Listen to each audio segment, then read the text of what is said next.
আসসালামু আলাইকুম। অষ্টম শ্রেণী বিজ্ঞান বিষয়ে সকলকে স্বাগতম। আজকে আমরা যে টপিক নিয়ে আলাপ করব সেটা হচ্ছে তৃতীয় অধ্যায়ের এমসিকিউ। ইতিমধ্যে আমরা এটার বিভিন্ন পার্ট আমরা পড়েছি, যেমন ব্যাপন, অভিশ্রবণ, প্রচ্ছদন, ইমব্যাবিশন, এগুলো নিয়ে আমরা অনেক পড়েছি। সো এখন আমি যেটা বলবো এখান থেকে এই পড়া থেকেই এখান থেকে আমরা ছোট ছোট প্রশ্নগুলো এবং সবগুলো তা আমরা এমসিকিউ যেটা বলা হয় বহু নির্বাচনী প্রশ্ন যেটা বলতে পারি, বহু নির্বাচনী প্রশ্ন আমরা সেটা যদি দেখি তাহলে আমাদের এই চ্যাপ্টারের অনেক বিষয় একেবারে সম্পূর্ণ ধারণা হয়ে যাবে। উদ্ভিদের দেহাভ্যন্তর থেকে পাতার মাধ্যমে পানি নির্গমন প্রক্রিয়াকে কি বলে? প্রচ্ছদন বলে, যেটা আমরা বইয়ের মধ্যে প্রচ্ছদনে পড়েছিলাম। উদ্ভিদের দেহাভ্যন্তর থেকে পাতার মাধ্যমে যেটা পানি নির্গমন করে সেটাকেও প্রচ্ছদন বলে। Very good. সো এটাই হবে। তারপর অভিশ্রবণ প্রক্রিয়ায় কি হয়, কি ঘটে? অভিশ্রবণ প্রক্রিয়া ঘটে হচ্ছে অর্ধবদ্ধ পর্দার প্রয়োজন হয়, আরটা হচ্ছে দ্রাবক কম ঘনত্ব থেকে বেশি ঘনত্বের দিকে যায়, এটা অভিশ্রবণ প্রক্রিয়া ঘটে। নিচের 59টি পরে 3 ও 4 নম্বর প্রশ্নের উত্তর দাও। ঘর সাজানোর জন্য আনোয়ার কিছু রজনীগন্ধা ফুল ফুলদানিতে রাখলো। সন্ধ্যাবেলা সে লক্ষ্য করলো ফুলের সুবাসে সম্পূর্ণ ঘর ভরে গেছে। এই ঘটনার সঙ্গে তার বিজ্ঞান বইয়ের পঠিত একটি বিশেষ প্রক্রিয়ার মিল লক্ষ্য করা হলো। উদ্দীপকের প্রক্রিয়াটি কি? এটা হচ্ছে ব্যাপন প্রক্রিয়া, কারণ এটা পুরো ঘরে কম ঘনত্ব থেকে বেশি ঘনত্বের দিকে, না বেশি ঘনত্ব থেকে মানে কম ঘনত্বের দিকে যাচ্ছে, মানে এটা ছড়ায় যাচ্ছে হালকা হয়ে, সেটা আর কি, এটা ব্যাপন প্রক্রিয়া। তো উল্লেখিত প্রক্রিয়ায় আমাদের কি ঘটে? উল্লেখিত প্রক্রিয়ায় দেখো এখানে জীবকোষ অক্সিজেন প্রবেশ করে না উদ্ভিদের দেহ থেকে পানি বের করে দেয়, উদ্ভিদের সালোকসংশ্লেষণের জন্য কার্বন ডাইঅক্সাইড গ্রহণ করে। আমরা যেটা বললাম জীবকোষে অক্সিজেন প্রবেশ করে, এই কারণে এটা হবে। এবার আমরা নিচের কোনটি সঠিক? উল্লেখিত প্রক্রিয়ায় এই জায়গা থেকে উল্লেখিত প্রক্রিয়ায় নিচে কোনটি সঠিক? এটা হচ্ছে জীবকোষে অক্সিজেন প্রবেশ করে, উদ্ভিদ দেহ থেকে পানি বের করে দেয়, উদ্ভিদ সালোকসংশ্লেষণের জন্য কার্বন ডাইঅক্সাইড গ্রহণ করে। আমি দেখছি পুরোটাই সবগুলি ক ক গ এই তিনটাই কিন্তু রাইট। এবার আমরা আসবো নিম্নলিখিত উদ্ভিদরা কোন অংশ দিয়ে পানি শোষণ করে? সারা দেহ দিয়ে। কোন প্রক্রিয়াটিকে প্রয়োজনীয় উপদ্রব বলা হয়? প্রচ্ছদন প্রক্রিয়া। তাপমাত্রা বাড়লে সাধারণত ব্যাপন হার বাড়ে। নিচের কোনটি উদ্ভিদের অত্যাবশ্যক কাজ? শ্বসন।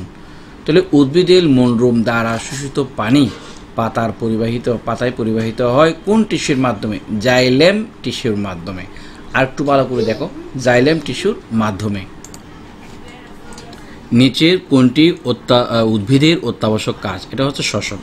উদ্ভিদের মূলরুম দ্বারা শোষিত পানি পাতার পরিবাহিত হয় কোন টিস্যুর মাধ্যমে? Xylem tissue. এটা খুবই গুরুত্বপূর্ণ, ভালো করে দেখবেন। মূলরুমের প্রাচীর ভেদ্য। উদ্ভিদের লবণগুলো কি হিসেবে দেহে শোষিত হয়? সেটা হচ্ছে আয়ন হিসেবে। এরপর হচ্ছে কিসের মাধ্যমে পাতায় উৎপন্ন খাদ্য উদ্ভিদের বিভিন্ন অংশে পৌঁছায়? সেটা হচ্ছে ফ্লোয়েম টিস্যুর মাধ্যমে। উদ্ভিদ কোন প্রক্রিয়ায় মূলরুমের সাহায্যে মাটি হতে পানি শোষণ করে? সেটা হচ্ছে অভিশ্রবণ প্রক্রিয়ায়। তারপর হচ্ছে কোনটি ভেদ্য পদার্থ? কোষপ্রাচীর। শুকনো কিশমিশ পানিতে রাখলে ফুলে ওঠে কোন প্রক্রিয়ায়? সেটা হচ্ছে অভিশ্রবণ প্রক্রিয়ায়। কোনটি পর্দা দিয়ে শুধু দ্রাবক চলাচল করতে পারে? সেটা হচ্ছে কোষ পর্দা। ডিমের খোসার ভেতর পর্দা মধ্য দিয়ে কোনটি চলাচল করতে পারে? দ্রাবক। তারপর হচ্ছে চিনির গাঢ় দ্রবণে কিশমিশ ডুবিয়ে রাখলে কি হবে? এটা হচ্ছে বহি অভিশ্রবণ। তারপর হচ্ছে প্রচ্ছদনের অপর নাম হচ্ছে বাষ্পমোচন। জীবের সব রকম শরীরবৃত্তীয় কাজ কোন প্রক্রিয়ায় ঘটে? সেটা হচ্ছে প্রচ্ছদন প্রক্রিয়ায়। কোনটি পাতার তৈরি খাদ্য প্রদান করে? সেটা হচ্ছে ফ্লোয়েম। আর হচ্ছে লেন্টিসেলের অবস্থান কোন জায়গায়, মানে কোথায় আর কি, মূলে। দ্রব ও দ্রাবকের মিশ্রণের ফলে কি উৎপন্ন হয়? দ্রবণ উৎপন্ন হয়।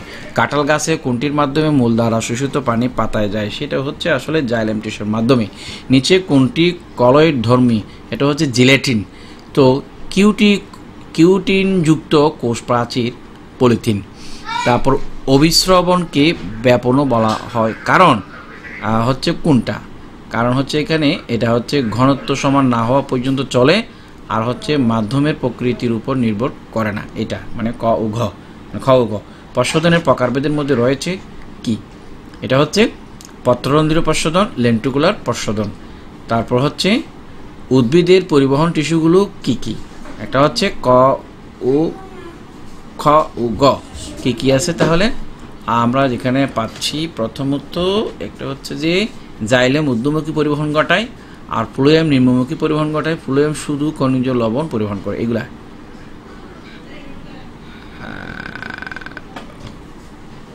মানে খ, দুইটাই হয়ে যায়। তাহলে আমরা পাচ্ছি ক এবং খ হবে, যেখানে ক এবং খ যদি হয়, এই যে জাইলেম ঊর্ধ্বমুখী পরিবহন ঘটায়, আর হচ্ছে যে এখানে খ নম্বর হচ্ছে যে গ, আর এই জায়গায় ফ্লোয়েম শুধু খনিজ লবণ পরিবহন করে। এবার আসি অভিস্রবণ প্রক্রিয়া। অভিস্রবণ প্রক্রিয়ায় কি হয়? এটা হচ্ছে একটি অর্ধবেদ্য পর্দা থাকে, দ্রাবক ব্যাপিত হয়। এই দুটা কলয়েডধর্মী পানিগ্রাহী পদার্থ কি? সেলুলোজ এবং লিপিড। এটা। তারপর উদ্ভিদ সালোক শ্বসন প্রক্রিয়ায় কি করে? সালোক শ্বসন প্রক্রিয়ায় যেটা করে মূলত এই গ্লুকোজ জারিত করে, তারপর আমার এই যে কার্বন ডাইঅক্সাইড গ্রহণ করে অক্সিজেন ত্যাগ করে, এটাই আর কি। তারপর এবার আমরা আসি এখানে। অভিস্রবণ ঘটে কিসে? দুটি ভিন্ন ঘনত্বের দ্রবণে উদ্ভিদের রস আহরণে। এই দুটা খ এবং গ। আচ্ছা, নিচের কোনটি উদ্ভিদের অত্যাবশ্যক কাজ? সেটা সালোক সংশ্লেষণ। এটা। ব্যাপন অর্থ কি? ছড়িয়ে যাওয়া আর কি, মানে বেশি ঘনত্ব থেকে কম ঘনত্বের দিকে ছড়িয়ে যাওয়া। রক্তে থেকে খাদ্য, অক্সিজেন প্রভৃতি লসিকায় মানে প্রবাহিত হয় কোন প্রক্রিয়ায়? সেটা হচ্ছে ব্যাপন প্রক্রিয়ায়। ব্যাপন প্রক্রিয়া অণুর কী ধরনের পরিবর্তন হয়ে থাকে? ঘনমাত্রা। ব্যাপন প্রক্রিয়ায় পদার্থের অণুগুলো কোথায় ছড়িয়ে পড়ে? এটা হচ্ছে জ্ঞান, মানে কোথায় ছড়িয়ে পড়ে? জ্ঞানমূলক প্রশ্ন। তো বেশি ঘনত্ব থেকে কম ঘনত্বে। আচ্ছা, এবার পদার্থের অণুর বেশি ঘনত্ব থেকে কম ঘনত্বের দিকে গমন করলে কি বলে? এটা হচ্ছে ব্যাপন। প্রাণীদের শ্বসনের সময় অক্সিজেন ও কার্বন ডাইঅক্সাইডের আদান প্রদান ঘটে কোন প্রক্রিয়ায়? ব্যাপন প্রক্রিয়ায়। তারপর ফুলের গন্ধ বাতাসে ছড়িয়ে পড়ার কারণ, সেটাও কিন্তু ব্যাপন প্রক্রিয়ায়। কোন প্রক্রিয়ায় অর্ধবদ্ধ পর্দা ছাড়া পদার্থের অণুগুলো বেশি ঘনত্ব থেকে কম ঘনত্বে যায়? সেটাও কিন্তু ব্যাপন। শ্বসনের জন্য প্রয়োজনীয় অক্সিজেন আসে কোন প্রক্রিয়ার মাধ্যমে? এটাও কিন্তু ব্যাপন প্রক্রিয়ার মাধ্যমে। ব্যাপনের হার নির্ভর করে কোন মাধ্যমের উপরে? সেটা হচ্ছে আসলে ঘনত্বের উপরে নির্ভর করে। তারপরে এবার আমরা আসি জীবকোষের শ্বসনের সময় কি হয়? এটা হচ্ছে কি গ্লুকোজের জারণ হয়, তারপর আর এটা হচ্ছে কার্বন ডাইঅক্সাইড ব্যবহৃত হয়। এবার আমরা পদার্থের অণুগুলো বেশি ঘনত্ব থেকে কম ঘনত্বে যাওয়া, এটা অনুধাবন করা আমরা কোনটায় ধরব? এটা হচ্ছে ব্যাপন।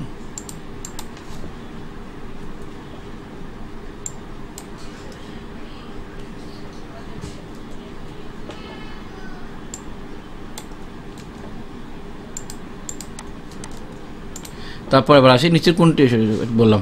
তো নিচের 59টি পড়ো এবং যে বিষয়গুলো 56 ও 57 প্রশ্নের উত্তর দিতে বলা হয়েছে।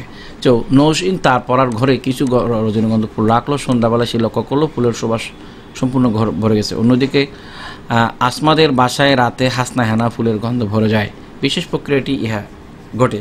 তো উদ্দীপকের বিশেষ প্রক্রিয়াটি কি হয়? ব্যাপন প্রক্রিয়া। কেমন? উল্লেখিত প্রক্রিয়াটি উচ্চতার দক্ষতা, এটা আমরা কিভাবে দিব? সেটা হচ্ছে খ, খ ও গ। আর তা যদি হয় তাহলে আমরা যেটা করব, জীবকোষের অক্সিজেন, জীবকোষে অক্সিজেন প্রবেশ করে উদ্ভিদ সালোক সংশ্লেষণের জন্য কার্বন ডাইঅক্সাইড গ্রহণ করে গেল। এবার হচ্ছে অবিশ্রবণ থেকে, ওটা এতক্ষণ আমরা যেটা ব্যাপন থেকে হলো, অবিশ্রবণ থেকে হচ্ছে এটা। নিচের কোনটি দ্রবণ? এটা শরবত। নিচের কোনটি ভেদ্য পদার্থের উদাহরণ? কোষপ্রাচীর। উদ্ভিদের প্রোটোপ্লাজম ও কোষপ্রাচীর কোন প্রক্রিয়ায় পানি শোষণ করে? এটা হচ্ছে অভিস্রবণ। কোনটি অর্ধবদ্ধ পর্দা? এটা হচ্ছে কোষ পর্দা। অর্ধবদ্ধ পর্দা কোনগুলো? সেটা হচ্ছে আমাদের এই যে কোষ পর্দা ও মাছের ফটকা।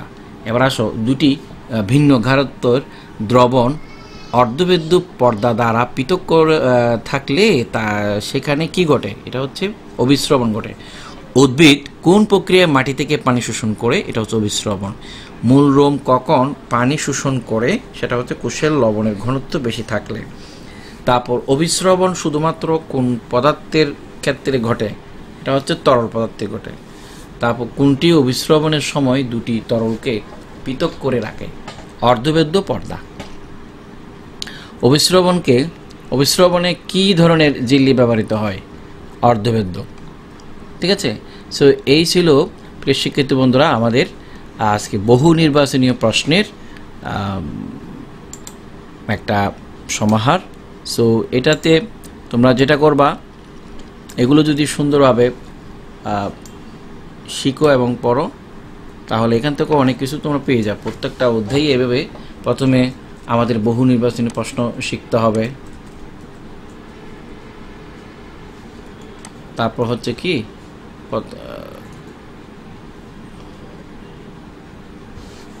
বহু নির্বাচনী প্রশ্নের পরে যাইয়া আর যেটা করতে হয় জ্ঞানমূলক প্রশ্ন,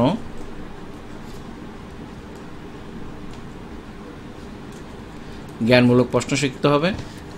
এরপরে হচ্ছে যেটা সৃজনশীল যে প্রশ্নগুলো আছে সে প্রশ্নগুলি বা অতি সংক্ষিপ্ত বলতে পারে আমরা বা সংক্ষিপ্ত, এরপর হচ্ছে বড় প্রশ্ন আমাদেরকে শিখতে হবে।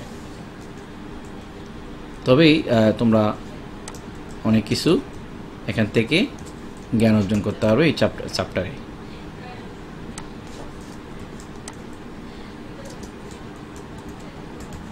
তো আজকে এই ছিল, আশা করি সবাই অনেক কিছু অনুধাবন করতে পেরেছো। সবাইকে ধন্যবাদ সাথে থাকার জন্য।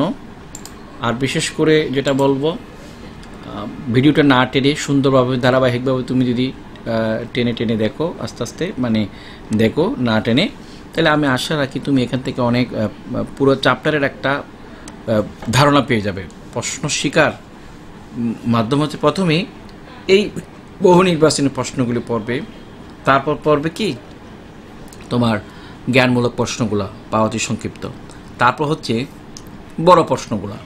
এভাবে যখন পড়বে পুরো চ্যাপ্টারে তোমার একটা ধারণা চলে আসবে, তখন তুমি এই চ্যাপ্টারটা ভালো করে বুঝবো। অনেক সময় দেখতেছো যে তুমি নিজে নিজে পড়ো, বুঝতেছো না, তখন সেক্ষেত্রে আমি বলবো আমার এই ভিডিওটা তোমরা দেখতে পারো না টেনে, তাহলে তোমরা অনেক কিছু এখান থেকে শিখতে পারবা, জ্ঞান অর্জন করতে পারবা।